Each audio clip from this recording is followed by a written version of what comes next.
Hola a todos, ¿cómo están? Estamos en un nuevo programa de Voces en el Ruido, programa número 9. ¿Qué haces, Leo? ¿Cómo estás? Joaco, ¿todo bien? Tranquilo. Acá andamos. Sí, decía. Muy bien, tranquilo. Cerca de la primavera ya. Cerca de la primavera. Pero iba a hace decir. frío. Hace frío. Iba a decir, entramos en la segunda mitad del año ya, pero ya hace bastante que entramos en la segunda mitad del año. Entramos de lleno en el segundo cuatrimestre, me parece. Así es. Y pasa muy rápido esta segunda mitad. Y pasa muy rápido, sí, tal cual. ¿Quién tenemos hoy de invitado? ¿A quién especial? tenemos? Una mujer nuevamente. Bien. Ya venimos varios podcasts con mujeres. Me copa. Está bueno. Y en este caso nos va a acompañar o nos va a contar ¿Quiénes algo. fueron? Ana Laura con... Ana Laura sobre el trabajo de la mujer en la iglesia. Eso, en la iglesia. Sofía de Miramar. De Miramar. Escuela Católica. No, entonces estoy seguro de estar olvidándome de alguien, pero bueno. Perdón si nos estamos olvidando, lo repasamos después. Y hoy vamos a escuchar a Belén Cavero, que es secretaria de la Comisión de Ecumenismo y Diálogo Interreligioso de la Diócesis de Mar del Plata. Otra vez alguien de Mar del Plata, y en este caso que nos va a contar un poco lo que es el trabajo en torno al diálogo con quienes profesan credos distintos, sean cristianos o no sean cristianos. Pero bueno, no nos vamos a adelantar, así escuchamos bien lo que tiene para contarnos. Ya entendemos más o menos lo que va a hablar, ¿no? Ya lo vamos dijiste. a ver. Está implícito en lo que dijimos. Mándale nomás. Antes que nada quería mandar un gran saludo a todas las personas que nos están escuchando y en nombre de la Comisión de Ecumenismo y Diálogo Interreligioso agradecer la invitación para poder contar sobre nuestro servicio y sobre la importancia de tender desde la Iglesia puentes de diálogo fraterno con otras religiones. Hay dos conceptos, dos términos que marcan o guían nuestra tarea. Uno es el ecumenismo y otro es el diálogo interreligioso. Quería explicar brevemente lo que significa cada uno y por eso voy a tomar palabras del decreto sobre el ecumenismo del Concilio Vaticano II, que dice que por movimiento ecuménico se entiende al conjunto de actividades y obras que se suscitan y se ordenan a fin de favorecer la unidad de los cristianos. ¿Por qué deberíamos favorecer esta unidad desde la Iglesia? Porque una sola es la Iglesia fundada por Cristo, aun cuando son muchas las comuniones cristianas. Estas también son palabras del concilio, que siempre buscó promover la restauración de la unidad entre todos los cristianos. Nos dice Jesús en el Evangelio de Juan: sean uno para que el mundo crea. Para esto trabajamos mucho quienes tenemos la gracia de servir en el diálogo ecuménico. En este movimiento de unidad, volviendo al concilio, participan los que invocan a Dios Trino y confiesan a Jesucristo como el Señor y Salvador. Son muchas más las cosas que nos unen de las que nos separan.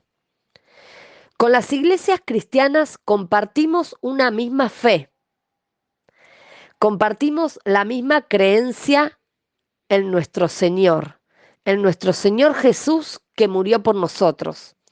Compartimos un mismo bautismo, compartimos las Sagradas Escrituras. En nuestra diócesis, desde hace ya muchos años, la Iglesia mantiene relaciones muy estrechas con varias iglesias cristianas con las cuales nos reunimos frecuentemente para conversar sobre distintos temas o inquietudes que atraviesan a la sociedad o propiamente los temas que le inquietan a los creyentes. Y también, por supuesto, nos unimos para rezar, especialmente durante la SOUC, la Semana de Oración por la Unidad de los Cristianos, que se celebra en el hemisferio norte en el mes de enero y aquí en el hemisferio sur en la Semana de Pentecostés.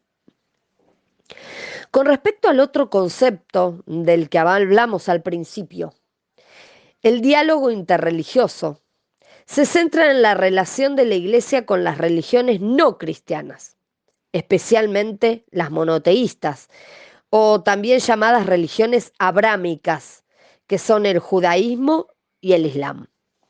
Judaísmo, islam, cristianismo, todas religiones que tienen un mismo punto de inicio, o mejor dicho, un mismo padre, que es Abraham.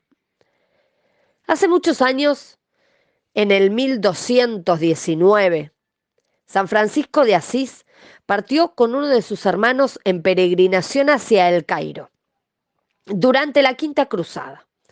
Allí se reunió con el sultán y este encuentro fue muy fructífero y muy enriquecedor para ambos. Pero sobre todo va a cambiar para siempre el modo de pensar que tenía Francisco hacia los musulmanes, a quienes comienza a llamar desde ese momento hermanos. Este encuentro, que muchos reconocen aún hoy como uno de los gestos de paz más extraordinarios de la historia de las relaciones entre ambas religiones, es el que inaugura el camino del diálogo interreligioso. Este encuentro nos enseña que el diálogo es salir al encuentro del otro, salir sin prejuicios, sabiendo que antes que nada nos vamos a encontrar con una persona, más allá de sus creencias. En la Declaración sobre las religiones no cristianas, también del Concilio Vaticano II, se afirma que la Iglesia no rechaza nada de lo que en estas religiones hay de verdadero y de santo.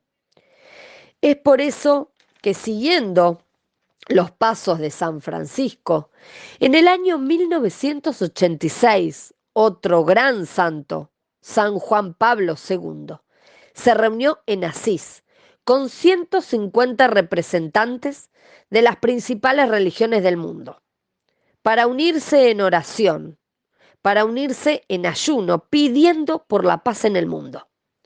Este otro encuentro es reconocido como el Espíritu de Asís y marca un hito fundamental en las relaciones con las religiones no cristianas.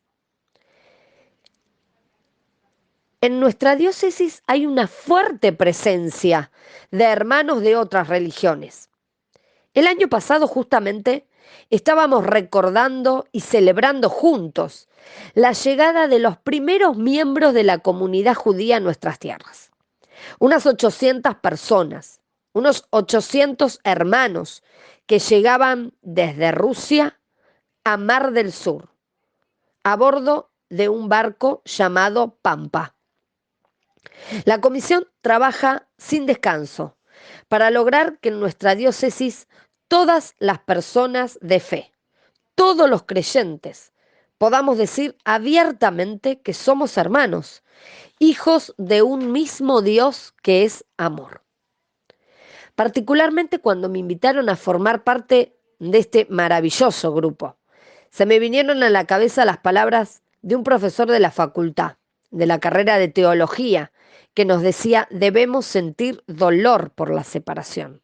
Nos debe doler estar separados de quienes son nuestros hermanos. Y desde ahí, desde ese lugar, comencé mi tarea. Comencé a aportar mi pequeño granito de arena en este hermoso servicio. Para finalizar, deseo expresar como creyente, pero sobre todo como catequista, que es urgente una catequesis ecuménica. Los niños que se acercan a nuestras parroquias, a nuestras capillas, para prepararse a recibir un sacramento, son niños que juegan en las plazas de nuestros barrios, van a la escuela, practican deporte o tienen en el mismo seno familiar personas que practican una fe distinta a la de ellos. En nuestras escuelas católicas, cada vez son más los alumnos que practican, por ejemplo, el evangelismo, o son judíos, y también hay musulmanes. La catequesis debe ser inclusiva, ecuménica, interreligiosa. Ninguna persona a la cual Dios ponga en nuestro camino debe sentirse juzgada por practicar una fe diferente. Todo lo contrario. Debemos lograr que todos nos sintamos amados por Cristo, que murió por todos, que nos amó a todos y que de su plan salvífico no excluyó a nadie. Muy bien, me pareció una gran introducción a lo que es el tema. Yo no estoy tan metido en el tema, es más recién en el backstage le preguntaba a Leo cuestiones que tienen que ver con las distintas religiones, pero me pareció una buena diferenciación que hizo entre ecumenismo, diálogo interreligioso, cuáles son las religiones abrámicas, cuáles son las que sí comparten que creemos en Jesús, o incluso con otras religiones que no son ni cristianas ni tampoco tenemos un vínculo en común. Se me venía a la cabeza el budismo, por ejemplo. Pero me pareció una gran introducción al tema. Y también cómo nace el intento por la paz y el diálogo con San Francisco, y también trayéndolo al día de hoy, por ejemplo, la presencia de las distintas religiones ahí en Diócesis de Mar del Plata. Sí, así como hay una larga historia de división entre distintas comunidades cristianas y también con otras religiones, hay una larga historia de intentos también de acercarse, de diálogo, de poder compartir y encontrar puntos en común. Creo que los últimos papas han ayudado mucho en ese sentido, desde el Concilio Vaticano para acá. Y en lo concreto de cada día, a mí me da la sensación de que hay una cierta unidad no formal, pero con la mayoría, con muchos hermanos de otras religiones que hemos conversado y charlado, me parece que no hay un espíritu de división. O al menos yo no percibo eso en general. Digo, a veces sí, en algunas cuestiones, algunas personas por ahí son más combativas o se paran más desde la diferencia. Pero está bueno que desde la iglesia se trabaje y haya gente dedicada específicamente a esto, porque si no pareciera que lo que no ponemos como algo específico no se hace, o lo que es de todos no es de nadie a veces. Entonces me gustó mucho lo que nos proponía Belén de una catequesis ecuménica, cómo pensar, el transmitir esta idea de que cuando decimos que Jesús nos salva a todos y nos salvó a todos, es un todos real, no es un todos que significa los que a mí me parecen, sino que todos quiere decir hasta el que no cree en Jesús, o hasta el que cree otra cosa, o hasta el que no cree en la iglesia, o hasta odia a la iglesia, ¿no? Bueno, cómo transmitir la idea de que todos somos salvados es la base del diálogo con las otras religiones, pero no significa voy a ir a los mazazos a convencer al otro de lo que yo creo, yo pienso, sino que parto de esa base. O sea, esa convicción está en mí. Yo sé que esta persona no cree lo mismo que yo, pero sin embargo yo sé que esta persona fue salvada por Jesús, y desde ese lugar yo también soy hermano de esta persona. Tal cual. Sí, enroscarse en esos temas, en esas diferencias, creo que no lleva a ningún lado, sino encontrar las cosas que hay en común y trabajar por una sociedad más justa, en el fondo. O sea, lo que predican, lo que queremos desde la religión, el trabajo social sobre todo, se puede dialogar mucho en los barrios, por ejemplo en la iglesia evangélica, con las distintas iglesias. Y se me venía a la mente el lema episcopal de Gabriel, de ordenación episcopal, ¿te lo acordás? Cristo es nuestra paz, de la carta a los Efesios. Pero en esa misma carta, justo ahí, creo que en ese párrafo alguno dice: Él hizo de dos pueblos un solo pueblo, haciendo referencia obviamente que era el Dios de los judíos, el Dios de Israel.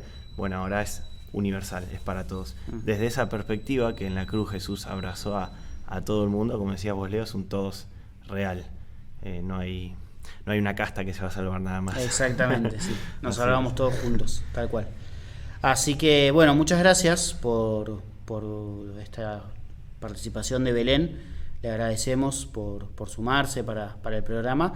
Y bueno, alentamos también a la oración a quienes quieran investigar un poco más sobre el tema, sea de la diócesis de Mar del Plata o de cualquier otro lado, que estén escuchando este programa, que lo hagan, que se metan, que investiguen, que lean, que googleen cosas que hay, que la iglesia está haciendo en este sentido, y que otras iglesias también están haciendo y que por ahí no nos enteramos. Pero ¿por qué no sumarse a una mesa de diálogo propuesta por otra iglesia también, ¿no? Que seguro que las hay. Así es. Gracias, Leo. Gracias, Joaco. Ya estoy. Una gran introducción a lo que es el tema. Muy bien. Nos vemos la próxima. Adiós.